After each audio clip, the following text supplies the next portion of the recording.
Hello नमस्कार आदाब सत श्री अकाल। मैं हूं आपका दोस्त आपका होस्ट शुभेंदु चौहान। आप लोगों का स्वागत करता हूं इस सेशन के अंदर, जहां पर हम लोग द हिंदू की कुछ ऐसी खबरें और एडिटोरियल के ऊपर चर्चा करेंगे जिन्हें पढ़कर निश्चित ही आप लोगों की प्रिपरेशन के अंदर आप लोगों को बेटर एज मिलेगी। बट उन सबके पहले आप लोग मेरे साथ में एसआरसी10 टेलीग्राम ग्रुप के ऊपर जुड़ सकते हो।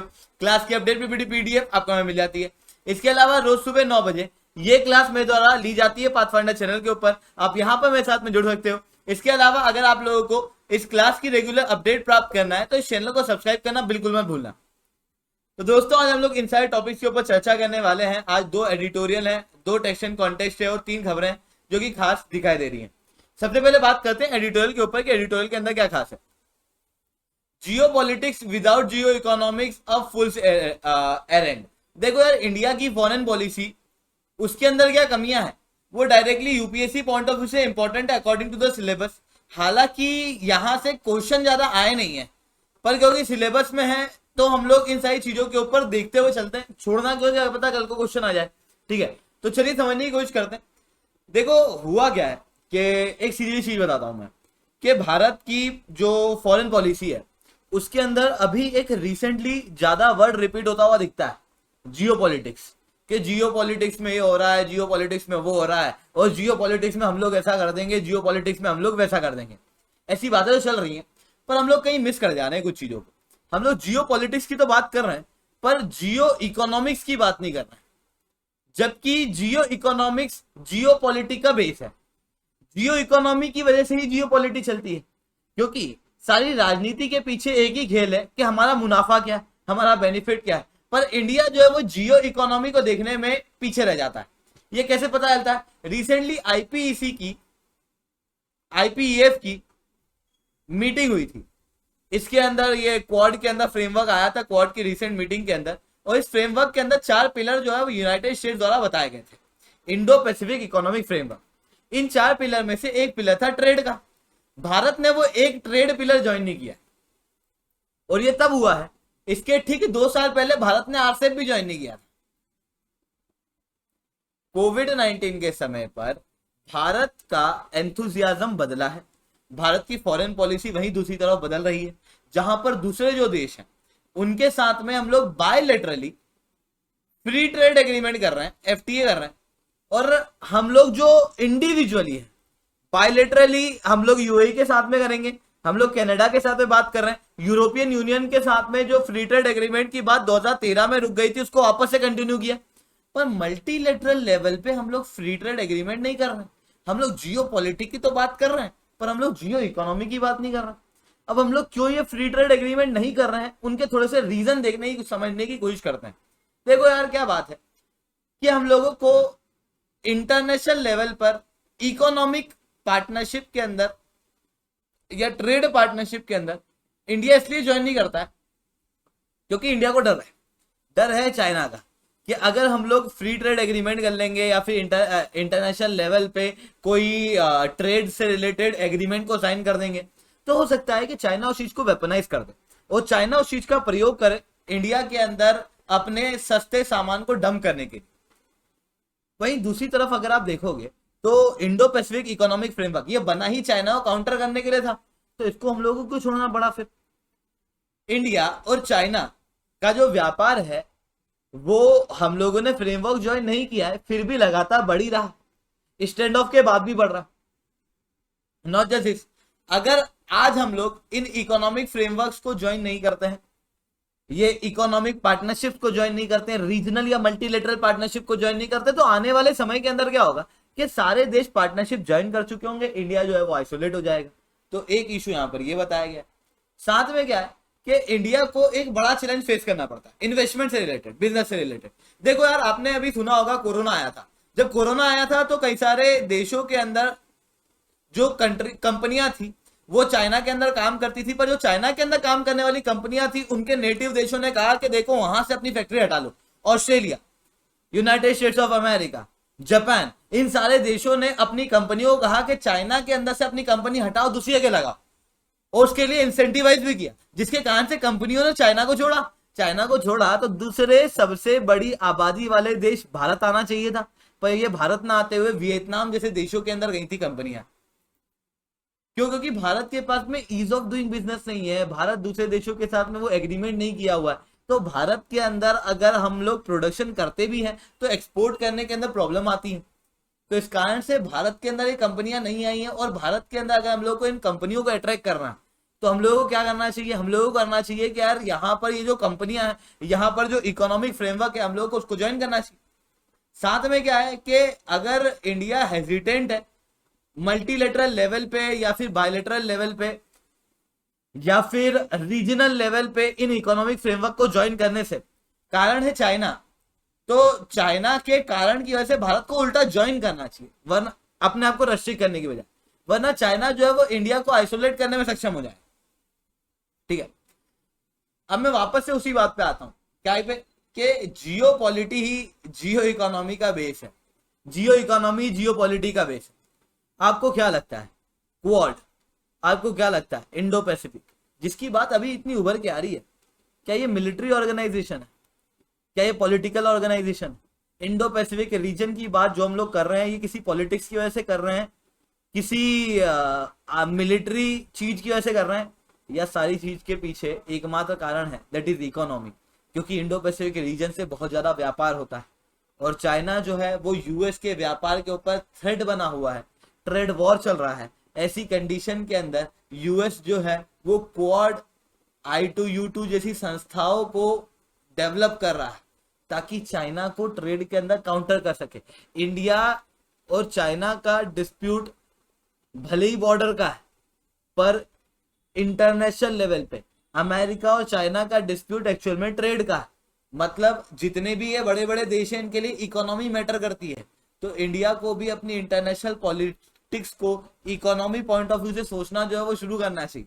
ठीक है, इसके अलावा फिर देखते हैं जेंडर पे गैप। जेंडर पे गैप देखो सब लोगों को पता ही होगा,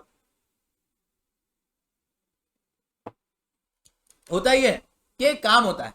ठीक है, एक काम होता है जिसको महिला भी कर रही है पुरुष भी कर रहा है, पर महिला को उसके प्रति पेमेंट कम मिल रहा है as compared to the man. ठीक है, वैसे पे गैप अलग अलग चीजों की वजह से होता है। कई बार पे गैप होता है कि यार मतलब जैसे आपने मजदूर और मैनेजर को देखा होगा ना, एक मजदूर एक मैनेजर है, सॉरी एक मजदूर एक मैनेजर है, सॉरी एक मजदूर एक मैनेजर है। ठीक है, तो मजदूर और मैनेजर के बीच में बस पेमेंट का अंतर होगा। क्यों अंतर है? क्योंकि जो मजदूर है वो कम पढ़ा लिखा है, क्योंकि उसके बाद में स्किल कम है, मतलब स्किल एजुकेशन इन सारी चीजों के आधार पर पे गैप होता है, नॉर्मल है, सबको बराबर सैलरी दे नहीं सकते। पर महिला और पुरुष के बीच में हम लोग को प्रॉब्लम ये देखने को मिलती है, स्किल सेम है, पढ़ाई सेम है, डिग्री सेम है, पर उसके बावजूद भी पेमेंट का गैप है। काम सेम है पर पेमेंट का गैप है। शाहरुख खान और दीपिका पादुकोण दोनों एक ही मूवी के अंदर काम करेंगे, बराबर कंट्रीब्यूशन देंगे, पर देयर विल बी अ पे गैप, उसके अंदर भी आपको पे गैप देखने को मिलेगा। अब रिसेंटली क्या हुआ है कि थर्ड इंटरनेशनल इक्वल डे जो है मनाया गया, जिस दौरान में हम लोगों का करना चाहिए ये पे गैप को कम करना चाहिए। क्यों कम करना चाहिए? अचानक अभी ये बात क्यों लेके आ रहे हो सर? ये बात तो पहले भी आ सकती थी। देखो यार, कोविड-19 का पेंडेमिक अभी अभी गया, कोविड-19 के पेंडेमिक की वजह से सबसे ज्यादा जॉब जो है वो गई है, और जो जॉब गई है वो किनकी सबसे ज्यादा गई है? सैलरी कम हुई है तो किनकी सबसे ज्यादा कम हुई है? महिलाओं की, जिसके कारण से सबसे ज्यादा वर्स्ट इफेक्टेड कोई है तो वो income insecurity point of view से महिला है। इवन अगर आप इसके पहले भी देख लो तो जेंडर पे गैप तो हुआ करता था ना। Global wage report 2020-21 International Labour Organization की ये बताती है कि 1993 से 94 के बीच में महिला जो है वो पुरुष के मुकाबले 48% तक कम कमाती थी। 2018-19 के अंदर यही आंकड़ा कम हो गया, और क्या हो गया कि 28% जो है, सॉरी वो क्या लैपटॉप इधर ठीक नहीं हुआ तो यहाँ पे वीडियो थोड़ा सा कट सा लग रहा होगा। ठीक है, तो अब क्या हुआ, मैं कह रहा था कि हाँ 1993 और 1994 के बीच में 48% तक महिला और पुरुष के बीच में पेमेंट का गैप हुआ करता था। बाद में 2018-19 आते आते यही पे गैप जो है वो 28% पे आ गया, मतलब 20% तक ये कम हो गया। मतलब पे गैप जो है वो कम हो रहा था महिला और पुरुष के बीच में। कोविड-19 आया तो 2020-21 के अंदर पे गैप वापस 7% बढ़ गया, जिसके बाद में 28% से बढ़ के 35% पे आ गया। मतलब वापस से पे गैप महिला और पुरुष के बीच में बढ़ता हुआ दिखाई दे रहा। ऐसी कंडीशन के अंदर जो पे गैप है वो महिला और पुरुष के बीच में डिस्क्रिमिनेशन के कारण है, not because of skill, not because of experience, not because of education. तो ऐसी कंडीशन में हम लोगों को क्या करना चाहिए, या भारत सरकार ने कौन कौन से स्टेप अभी तक लिए हैं। तो मिनिमम वेज एक्ट जो है वो भारत सरकार ने पास किया था 1948 के अंदर, उसके तहत अब मिनिमम वेज डिसाइड कर दी गई है, ताकि महिला पुरुष के बीच में पे का गैप बहुत ज्यादा ना हो। इक्वल रिन्यूमरेशन एक्ट 1976, साथ में 2019 के अंदर कोड ऑफ वेज निकाला जा रहा था। जो 4 लेबर कोड निकाले जा रहे थे उसके अंदर वेज का भी एक कोड जो है वो निकाला जा रहा था। उसके अंदर भी वेज को रेगुलेट करने की कोशिश भारत सरकार द्वारा की गई थी। मनरेगा याद करो, 2005 के अंदर जो मनरेगा आई थी उसका सबसे ज्यादा बेनिफिट महिलाओं को मिलता है, जिसके कारण से महिला और पुरुष के बीच में जो पे गैप है वो कम होता है। मैटरनिटी बेनिफिट एक्ट 1961, जिसके बाद में महिलाओं को अगर वो प्रेग्नेंट है तो मैटरनिटी लीव जो है वो दी जाती है। पहले ये 12 हफ्तों की दी जाती थी, अब ये 26 हफ्तों की दी जाती है, मतलब 12 हफ्ते से बढ़ा के 26 हफ्ते तक कर दिया गया है। और पेड लीव जो है वो दी जाती है, ताकि जो पे गैप है वो ज्यादा दिखे ना। साथ में महिलाओं को भी स्किल जो है वो दी जाती है, market relevant skill with the help of Skill India. साथ में United Nation sustainable development programme के अंदर जो गोल नंबर 8 है भारत का या पूरे विश्व का कहूं, जिसके अंदर decent work and economic growth for all men and women, decent work देना है महिला और पुरुष को, प्रोडक्टिव एम्प्लॉयमेंट देना है, achieving full productive employment for महिला और पुरुष। इसके जरिए क्या होगा, इसके जरिए पे गैप भी तो कम होगा, तो उस चीज को यहाँ पर मेंटेन करने की कोशिश जो है वो भारत करेगा। भारत ने इंटरनेशनल लेवल पे equal pay international coalition join किया है, जिसके अंदर International Labour Organization, United Nation Women की संस्थाएं, Organisation for Economic Cooperation and Development यानी कि OECD के अंदर भी भारत ने ज्वाइन किया। इसके अलावा भी बात करते हैं टैक्सेशन कॉन्टेक्स्ट के ऊपर क्या खास है। टैक्सेशन कॉन्टेक्स्ट के अंदर ये खास है कि प्रोसेस ऑफ इंक्लूजन और exclusion from the scheduled tribe list. Recently मैंने आप लोगों को बताया था कि भारत सरकार ने, यूनियन कैबिनेट ने अप्रूवल दे दिया है कई सारे ट्राइबल्स को, या कहूं कुछ ट्राइबल कम्युनिटी को, कि इन्हें एसटी की लिस्ट के अंदर कंसिडर किया जाएगा। अभी ये एसटी की लिस्ट में आए नहीं है, अभी अप्रूवल दिया गया है यूनियन कैबिनेट द्वारा। ये ट्राइब्स कौन कौन सी है, तो सुरमोर डिस्ट्रिक्ट के अंदर हिमाचल प्रदेश के अंदर ट्रांसगिरी ट्राइब मिलेगी, ट्रांसगिरी एरिया के अंदर हट्टी ट्राइब मिलेगी, ठीक है। वहीं तमिलनाडु के हिली रीजन के अंदर नरी कोवरवन और साथ में कुरीवीकरण, ये दोनों ट्राइब जो है वो देखने को मिलेगी। बिंजिया ट्राइब जो है वो छत्तीसगढ़ के अंदर है, और गोंड कम्युनिटी उत्तर प्रदेश की जो शेड्यूल कास्ट में अभी हुआ करती थी, उन्हें शेड्यूल ट्राइब के अंदर इंक्लूड करने की बात की जा रही है। अब ऐसी कंडीशन में सवाल ये उठता है कि व्हाट इज द प्रोसेस, मतलब एक तो किसी कम्युनिटी को ट्राइबल घोषित क्यों किया जाता है, शेड्यूल ट्राइब घोषित क्यों किया जाता है, क्या ये कम्युनिटी पहले से शेड्यूल ट्राइब नहीं होती है क्या? नहीं, कोई भगवान ने शेड्यूल ट्राइब बना के तो भेजी नहीं थी, ठीक है। भारतीय संविधान में आर्टिकल 341 और आर्टिकल 342 के अंदर डेफिनेशन दी है कि कौन सी ट्राइब, किस प्रकार की ट्राइब शेड्यूल ट्राइब होगी, पर कौन सी एग्जैक्टली ये ट्राइब गोंड होगी, भील होगी, क्या होगी, गारो होगी, खासी होगी, जयंतिया होगी, क्या होगी, नहीं पता है। एग्जैक्ट ट्राइबल के नाम यहां पर नहीं लिखे हुए, ठीक है, आर्टिकल 341 और आर्टिकल 342 के अंदर। जिसके बाद में प्रेसिडेंट के एसेंट से एक बिल पास किया जाता है लोकसभा राज्यसभा के अंदर, उसके बाद में उसको प्रेसिडेंट का एसेंट मिलता है, और उसके बाद में वो कम्युनिटी को ऐड किया जाता है कॉन्स्टिट्यूशन शेड्यूल कास्ट ऑर्डर 1950 और constitution schedule caste order 1950, schedule tribe order 1950 के अंदर। जिसके बाद में एक ट्राइब या एक कास्ट शेड्यूल्ड घोषित हो जाती है भारत के अंदर। अब बात आती है कि चलो ठीक है, ये सब तो होता है, पर what is the process, process क्या है? तो जैसे किसी राज्य है, मतलब मान लो कि उत्तर प्रदेश है, उत्तर प्रदेश को गोंड ट्राइब को शेड्यूल्ड ट्राइब घोषित कराना है, तो उत्तर प्रदेश की जो स्टेट असेंबली है वो अपना एक प्रपोजल बनाएगी, और ये प्रपोजल यूनियन के ट्राइबल मिनिस्टर के पास भेजेगी। यूनियन के ट्राइबल मिनिस्टर के पास में प्रपोजल पहुंचा, तो यूनियन ट्राइबल मिनिस्टर इस प्रपोजल को पहले पहुंचाएंगे रजिस्ट्रार जनरल ऑफ इंडिया के पास में। रजिस्ट्रार जनरल ऑफ इंडिया कहेंगे कि हाँ हाँ, ये ट्राइब थोड़ी सी शेड्यूल ट्राइब है, इनके पास में जो आबादी है वो कम है, थोड़ी डिक्लाइनिंग आबादी है, इकोनॉमिकली इतने लिंक्ड नहीं है, नॉर्मल मार्केट से थोड़ा सा दूर रहता है, जोग्राफिकली आइसोलेटेड है, उन सारी चीजों को देखते हुए अप्रूवल देंगे। और एक बार इनका अप्रूवल मिल गया तो उसके बाद में यही जो प्रपोजल है ये भेजा जाता है वापस से कैबिनेट के पास में और national commission for scheduled tribe के पास। National commission for scheduled tribe approval ले देती है तो फिर ये जाता है यूनियन के ट्राइबल मिनिस्टर के पास और यूनियन के ट्राइबल मिनिस्टर फिर उसको कैबिनेट के अंदर पेश करते हैं और फिर कैबिनेट का अप्रूवल आ जाता है। तो इन दोनों अप्रूवल के बाद में फिर इस बिल को पेश किया जाता है, इसका एक बिल बनाया जाता है और बिल बना के पेश किया जाता है लोकसभा के अंदर, फिर राज्यसभा के अंदर, और फिर उसके बाद में इसके ऊपर प्रेसिडेंट का एसेंट आता है। और जब प्रेसिडेंट का एसेंट आता है तो उसके बाद में पर्टिकुलर ट्राइब, शेड्यूल ट्राइब और शेड्यूल कास्ट घोषित हो जाती है।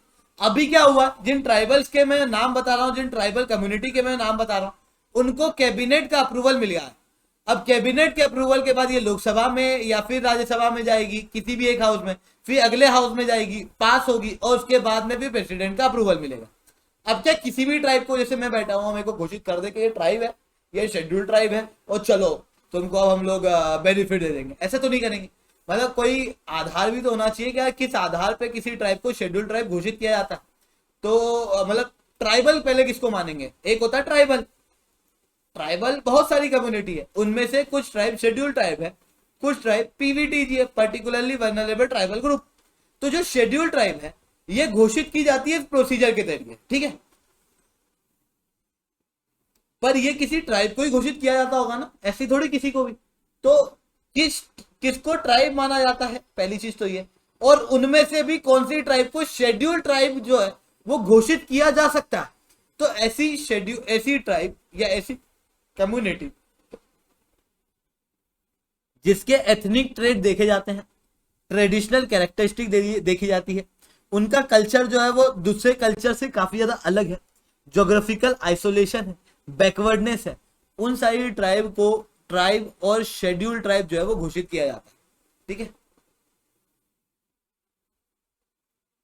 आज के समय पे 705 एथनिक अलग अलग ट्राइब जो है वो शेड्यूल्ड ट्राइब्स के अंदर लिस्टेड हैं और 10 करोड़ इंडियन जो है वो शेड्यूल्ड ट्राइब्स के अंदर नोटिफाइड है। 1.04 करोड़ लाइव अर्बन एरिया के अंदर है, ठीक है। इस बार से रिलेटेड क्वेश्चन भी आया था, शेड्यूल्ड मतलब जो भारत के अंदर ट्राइबल कम्युनिटी है वो काफी ज्यादा डिफरेंट है और काफी ज्यादा सिमिलर है, सिमिलर किस आधार पे वो बताओ, ठीक है। तो उसके अंदर आप डिफरेंट और सिमिलर वाले पॉइंट दोनों लिख सकते थे। यहाँ पर डिफरेंट वाले पॉइंट के अंदर ये आ जाता है कि 705 अलग अलग एथनिक ग्रुप्स हैं हमारे यहाँ पे शेड्यूल्ड ट्राइब्स की, ठीक है। इसके अलावा फिर बात करते हैं,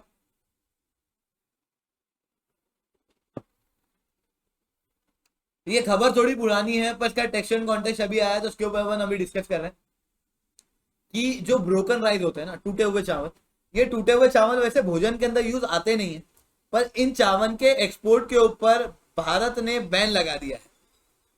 साथ में एक्सपोर्ट ड्यूटी को बढ़ा दिया है, लगभग 20% तक कर दिया गया है सेमी माइल्ड और होली माइल्ड राइस के लिए।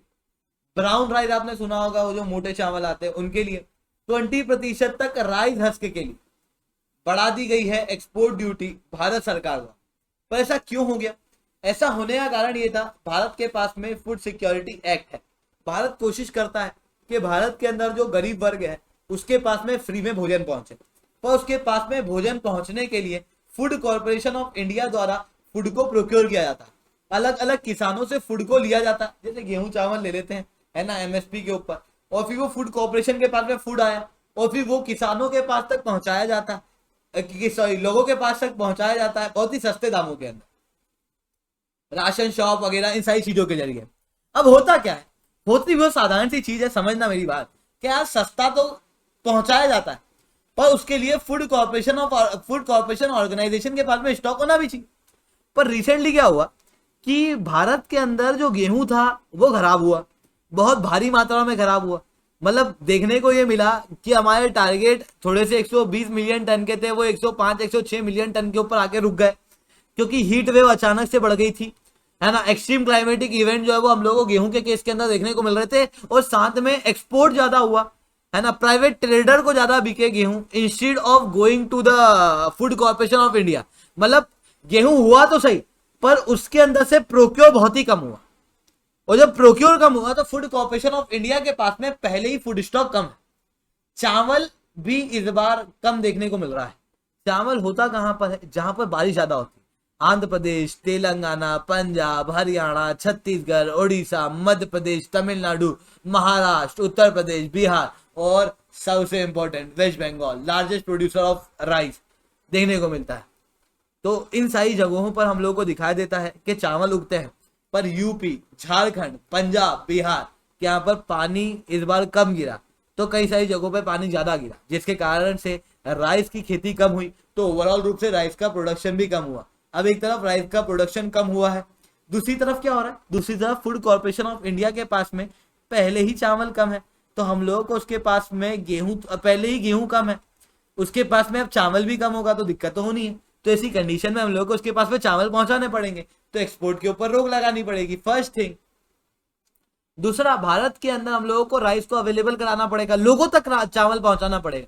अगर नहीं पहुंचेगा तो महंगाई दर बढ़ेगी, और फूड इन्फ्लेशन का असर किस तरीके से महंगाई दर के ऊपर पड़ता है ये तो आप सब लोग जानते हैं, ठीक है। तो ये दूसरा कारण था। तीसरा कारण हम लोग को ये देखने को मिल रहा था कि भारत जो है वो इथेनॉल ब्लेंडिंग करने वाला है।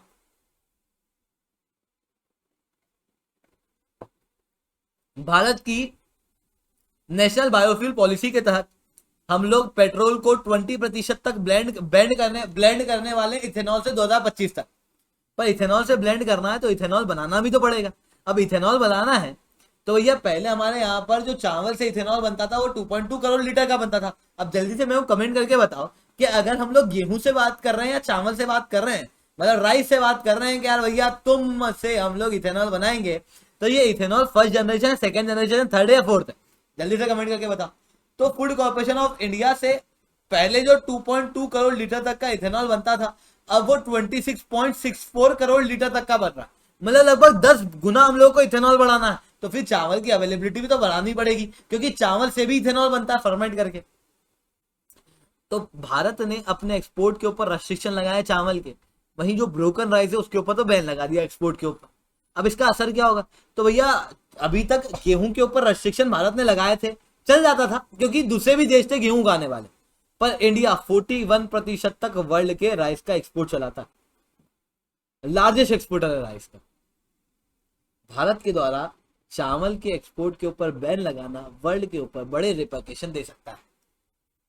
इसके अलावा फिर बात करते हैं हम लोग GS2 से रिलेटेड खबरों के ऊपर। इसके अंदर क्या खास आया, रिसेंटली क्या हुआ है कि भारत का 2 प्रकार का टैक्स होता है, एक होता है डायरेक्ट टैक्स, एक होता है इनडायरेक्ट टैक्स। क्या अंतर होता है इसमें, देखो डायरेक्ट टैक्स मतलब आपका इनकम टैक्स, डायरेक्ट सरकार को भरते हो, है ना, किसी और को तो नहीं देते हो, तो ये डायरेक्ट टैक्स हो जाता है।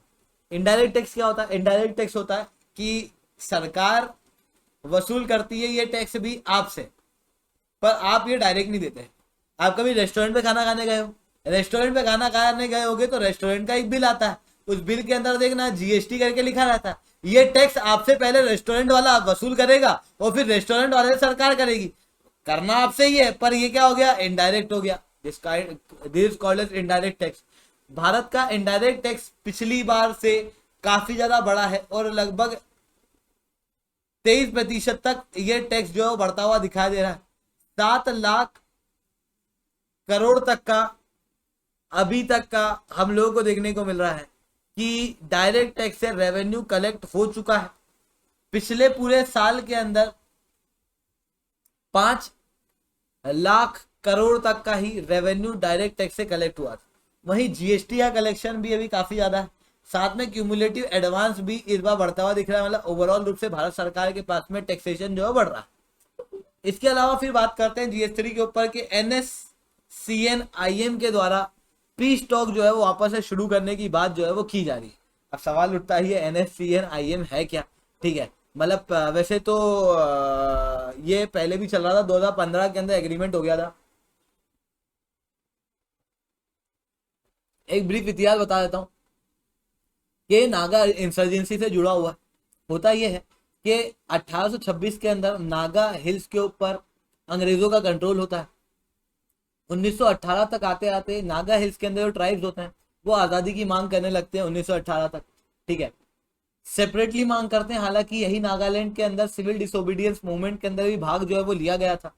1947 के अंदर जब भारत आज़ाद होने वाला था, उसके ठीक एक दिन पहले जेड फिजो के द्वारा अनाउंस कर दिया जाता है, एक नागा नेशनल काउंसिल, और नागालैंड को इंडिपेंडेंट घोषित कर दिया जाता है इनके द्वारा। हालांकि नागालैंड अभी भी भारत का ही भाग होता है। तो फिर ये मांग चलती है कि नहीं नहीं, हमको भारत से अलग करो, भारत से अलग करो नागालैंड के द्वारा, जिसके बाद में नागालैंड को ऑटोनॉमी देने के लिए एक सेपरेट स्टेट नागालैंड को बना दिया जाता है। नागालैंड को सेपरेट स्टेट बनाया जाता है 1963 के अंदर। 1963 के अंदर नागालैंड जो है वो एक सेपरेट ऑटोनॉमस मतलब सेपरेट स्टेट नागालैंड को बनाया जाता है। उसके बाद में क्या होता है, 1975 के अंदर एग्रीमेंट हो जाता है। 1975 के अंदर एग्रीमेंट होने की आशंकाएं आती है, पर इसी दौरान में ना बहुत ज़्यादा मात्रा में हथियार वगैरह जो है वो उठाए जाते हैं नेशनल नागा नेशनल काउंसिल के द्वारा। पर 1975 1963 से 1975 के बीच में 1975 के अंदर क्या होता है, शिलोंग अकॉर्ड होता है नेशनल नागा नेशनल काउंसिल के द्वारा। और नागा नेशनल काउंसिल जो है वो अपने हथियार जो है वो छोड़ देती है। और जब हथियार छोड़ती है तो फिर बात करती है, हम लोग पीसफुल रूप से बातचीत करेंगे नागा के फ्यूचर की। पर यहाँ पर एक ग्रुप होता है जो इस अकॉर्ड से खुश नहीं होता, शिलोंग अकॉर्ड से। तो वो कहता है कि इसको हटाओ, हम लोग अलग से इंसर्जेंसी करेंगे। तो NSCN-IM बनती है। NSCN-IM के साथ में भारत सरकार के काफी ज्यादा डिस्प्यूट होते हैं। 1997 तक आते आते NSCN-IM और इंडियन आर्मी के बीच में जो मुठभेड़ थी, छोटी छोटी होती रहती थी, उसके ऊपर सीज फायर हुआ। 2015 के अंदर एक एग्रीमेंट होता है जिसके अंदर ये कहा जाता है कि पीसफुल रूप से बात करेंगे नागा के फ्यूचर के लिए। पर भारत सरकार द्वारा उसके बाद में इसके अंदर कोई ग्रोथ देखने को नहीं मिलती। इसके बाद में 2021-22 के वर्ष के अंदर अचानक से NSCN-IM के द्वारा जो हथियार उठाना है, जो प्रोटेस्ट करना है, जो विरोध करना है, वो बढ़ जाते हैं। और जब इनके द्वारा प्रोटेस्ट विरोध बढ़ जाते हैं, वॉयलेंस बढ़ जाता है, तो उसके बाद से ये टॉक जो है वो होल्ड पे चली जाती है। अब वापस से टॉक पे आने के लिए फ्रेमवर्क एग्रीमेंट को मानने की बात 2015 वाले NSCN-IM ने कर दी है। बोलो बात समझ में आई। साथ में दिल्ली का केस जो है वो थोड़ा सा अलग से जा रहा है। देखो यार, मैंने आपको बताया था कि पंजाब के अंदर एक केस है कि पंजाब के अंदर क्या होता है, स्टबल बर्निंग होती है, जिसकी वजह से दिल्ली के अंदर एयर पॉल्यूशन होता है। अभी तक दिल्ली सरकार क्या कहती थी कि पंजाब के अंदर एयर पॉल्यूशन खत्म करो, स्टबल बर्निंग रोको ताकि दिल्ली के अंदर एयर पॉल्यूशन कम हो। अब क्या हो गया है कि दोनों ही जगह आम आदमी पार्टी आ चुकी है, पंजाब के अंदर भी आम आदमी पार्टी आ चुकी है। तो अब देखना ये है कि क्या आम आदमी पार्टी स्टबल बर्निंग को रोक पाती है। अब स्टबल बर्निंग को रोकने के लिए देखो, स्टबल मतलब क्या होता है, जब आपने कभी खेत देखे होंगे तो खेत के अंदर फसल जब कट जाती है तो वो जो डंठल रह जाते हैं ना, उनको स्टबल कहते हैं। अब होता क्या है कि अगर उस स्टबल को हम लोग उखाड़ के कुछ करने जाएंगे तो उखाड़ने के लिए भी मजदूर लगेंगे ना, महंगा पड़ जाएगा सब। दूसरे अगर प्रकार की दवाई छीटेंगे तो दवाई खरीदनी भी तो पड़ेगी, महंगा पड़ जाए। वहीं अगर स्टबल बर्निंग है तो क्या करना भैया, घास से पेट्रोल डालो और आग लगा दो, हो गया। ज्यादा कोई खर्चा ही नहीं है, ज्यादा कोई मेहनत ही नहीं है, तो पैसे बच जाते हैं। तो कई सारे लोग स्टबल बर्निंग करते हैं, पर इकोनॉमिकली भले अच्छा हो तो इन्वायरमेंटली खराब। और जब इन्वायरमेंटली खराब है तो स्टबल बर्निंग के ऊपर रोक लगाने की कोशिश वापस से पंजाब सरकार करेगी अभी। अब पंजाब सरकार के सामने डिस्प्यूट ये है, इशू ये है कि कई सारे लोगों का कहना ये है, कई सारे किसानों का कहना ये है कि हम लोग स्टबल बर्निंग रोक देंगे, हमको कोई दिक्कत नहीं। पर स्टबल बर्निंग के बजाय आप फिर दूसरे ऑप्शन बताओगे, जो दूसरे ऑप्शन बताओगे उसके अंदर कंपनसेशन आप लोगे, जिसके अंदर एक्स्ट्रा पैसे हम लोगों के लगेंगे। तो दोस्तों आज के लिए इतना ही रखते हैं। लेक्चर अच्छा लग गया हो तो लाइक कर देना, लेक्चर बहुत अच्छा लग गया हो तो SRC10 कमेंट कर देना। अगर आप लोगों को अनअकैडमी के ऊपर सब्सक्रिप्शन लेना है दोस्तों, तो कोड है SRC10, जिसके बाद में आप लोगों को मेरे द्वारा पर्सनली 1-on-1 मेंटरशिप मिलेगी, इंडिया के टॉप एजुकेटर से पढ़ने का मौका मिलेगा, अनअकैडमी के सब्सक्रिप्शन के ऊपर 10% तक का डिस्काउंट मिलेगा। अभी अनअकैडमी के ऊपर काफी सारी नई बैचेज जो है वो शुरू हो चुकी है, तो जाओ सब्सक्राइब करो, SRC10 कोड का प्रयोग करो। ठीक है, तो दोस्तों आज के लिए इतना ही। जय हिंद, जय भारत।